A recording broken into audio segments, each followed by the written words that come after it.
Hola, bienvenidos a la Introducción a la Teología Cristiana, presentación número 14. Recuerda que la última semana estuvimos hablando de cuáles son las marcas de la iglesia. La pregunta principal fue, ¿cómo reconocemos que la iglesia está viva y cómo vemos el fruto de ella en el mundo? Estuvimos viendo muy en detalle el por qué decimos que en la solidaridad con el pobre, la iglesia encuentra su salvación. Mantén esto en mente durante las próximas 2 semanas y tenlo como punto de partida para entender la eclesiología desde una perspectiva latina. En esta presentación continuaremos la discusión eclesiológica en una forma más práctica. Dicha discusión es importante por 2 puntos. Primero, nos lleva a una reflexión pastoral personal de nuestros propios ministerios. Este tipo de discusión nos ayuda a entender el por qué muchas cosas que están sucediendo en la iglesia, especialmente dentro de los Estados Unidos, y veremos cómo estos retos pueden ser vencidos retomando algunos principios bíblicos eclesiológicos. Segundo, nos ayuda a ver de una forma más profunda los cambios que podemos hacer en nuestras iglesias, si hay que hacer cambios, para poder ser más efectivos en la forma que trabajamos en nuestras respectivas comunidades. El libro Mapas para la Historia Futura de la Iglesia, que de ahora en adelante lo llamaremos MPHF, nos da un resumen muy práctico y teológico de lo que llamamos la historia y geografía como compañeras de diálogo de la teología. González de una forma muy clara nos deja saber que los centros principales del cristianismo de hace solo unas décadas atrás ya dejaron de ser esos centros principales. Tanto la data geográfica y la data histórica nos dejan saber que los nuevos centros de poder del cristianismo están ahora no en Europa y América del Norte, sino más bien en África, Asia y América Latina. La diferencia que es de suma importancia aclarar es que los centros de poder del cristianismo ahora no son monocéntricos, sino que ahora son policéntricos.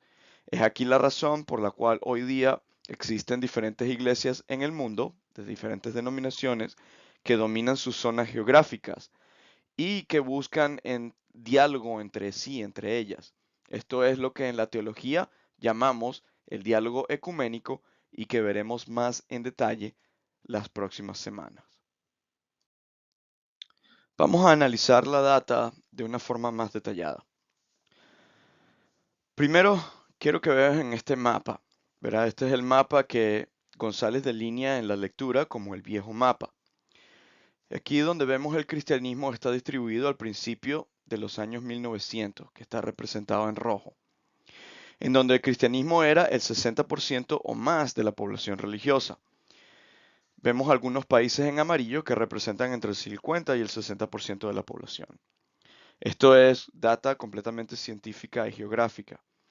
Este mapa nos deja ver cómo en la parte del norte atlántico, la parte norte de los Estados Unidos, Canadá y la parte de Europa y la parte norte de Rusia, y eh, Latinoamérica, que está incluido por su tradición católico-romana después de la conquista española y portuguesa. En este mapa es donde estaba centrado la vitalidad del cristianismo. Es desde esta perspectiva que la mayoría de la teología cristiana se escribe entre los años 1700 y 1900. Esto lo veremos más adelante. Y que es la teología que está vigente hasta ahora, pero que está falleciendo rápidamente y que es la teología que nosotros heredamos en América Latina por las campañas de evangelización en los países que eran considerados no cristianos en esos años. Quiero que medites en este mapa por unos minutos y en la importancia de entender este viejo mapa. Ahora veremos el siguiente mapa que va más con la lectura, lo que González llama el nuevo mapa de la iglesia. Vale aclarar que González está hablando exclusivamente de la iglesia latina, particularmente en los Estados Unidos, pero su comentario también aplica en el cristianismo global. En este mapa podemos ver cómo el cristianismo en los últimos 50 años ha disminuido en los países que se consideraban los centros de vitalidad en el mundo y cómo estos centros están cambiando hacia nuevos continentes, que no están en posiciones de poder. Cabe resaltar que estos son continentes que no tienen poder ni militar ni económico. Esto es muy importante entender y tiene implicaciones importantes para nuestros ministerios, tanto dentro de los Estados Unidos hoy día como en alrededor del mundo. Piensa en el declive del cristianismo dentro de los Estados Unidos y de la responsabilidad de la iglesia de enfrentar este reto cara a cara. Es aquí donde podemos comenzar a ver la eclesiología desde una forma más práctica y que puede afectar directamente nuestros ministerios. Piensa cómo la vitalidad del cristianismo está cambiando y cómo los países que antes eran rojos, que tenían el 60% o más de la población religiosa como cristiana, ahora son países que están disminuyendo grandemente. Y los países que eran blancos, que no tenían ni el 5 ni el 10% de la población, ahora están en amarillo o en verde, con un crecimiento global muy rápido entre 50 y 60% de la población. Entonces, en la comparación de estos mapas lado a lado, nos damos cuenta de varios detalles.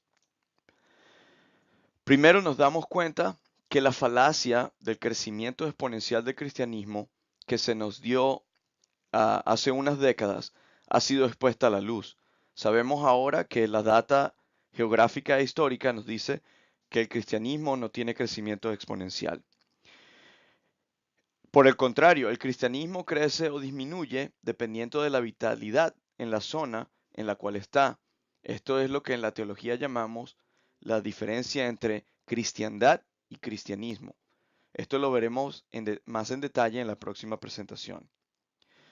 Segundo, la comparación de estos mapas nos ayuda a ver que los retos que está enfrentando la Iglesia dentro de los Estados Unidos y Europa son retos que tienen implicaciones globales y que nos lleva a reflexionar en el desarrollo de nuevas expresiones de nuestra fe para alcanzar a aquellos que están en nuestras comunidades. Esto también tiene implicaciones en cómo vemos y desarrollamos lo que se entiende por misiones y de cómo el mensaje del Evangelio debe ser proclamado. Vuelvo y repito, estos son retos globales y retos reales para la iglesia. En resumen, podemos ver cómo el viejo mapa era monocéntrico y elitista y que está centrado en los centros de poder tanto económico como militar del mundo, con algunas excepciones. Pero este mapa está cambiando rápidamente en los últimos 30 años.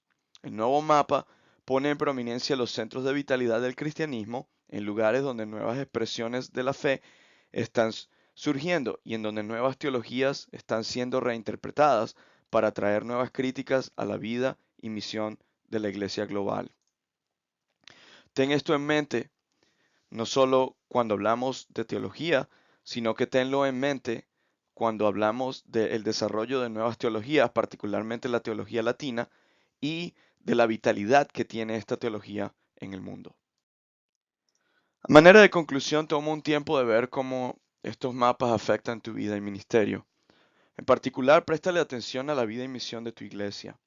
También préstale atención al desarrollo de nuevas teologías y expresiones de la fe en el mundo, y de cómo la vitalidad de la iglesia sigue adelante, incluso con los cambios geográficos que estamos enfrentando. Medita en estas preguntas y ten esto en mente, así como pasamos a la segunda parte de esta presentación. Bendiciones.